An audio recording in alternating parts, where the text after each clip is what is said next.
2013 সালের 31শে মার্চ আমি গ্রেপ্তার হয়েছিলাম। সেই সময় আপনারা জানেন যে পুরো বাংলাদেশ ব্যাপী বলা যায় যে আন্দোলন সংগ্রামের একটা ঝড় চলছে। সেই সময়টাতে আমাকে গ্রেপ্তার করা হয়েছিল। গ্রেপ্তার করার পরে প্রায় 200-এরও অধিক মামলা আমাকে তাৎক্ষণিকভাবে তারা দেয়।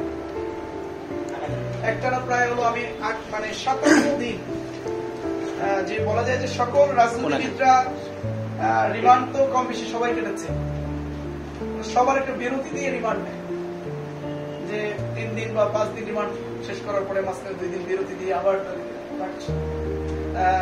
আমাকে নিয়ে তারা যে কাজটি করছিল মানে নন স্টপ, এক জায়গা থেকে রিমান্ড শেষ হওয়ার পরে আবার আরেক জায়গায় নিয়ে যায়।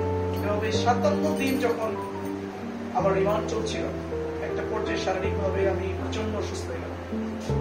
আমি দাঁড়াতে পারছিলাম না, আমার শারীরিক অসুস্থ এক পর্যায়ে চলে গেল যে আমি আসলে স্বাভাবিক সেন্সটা আমার ছিল।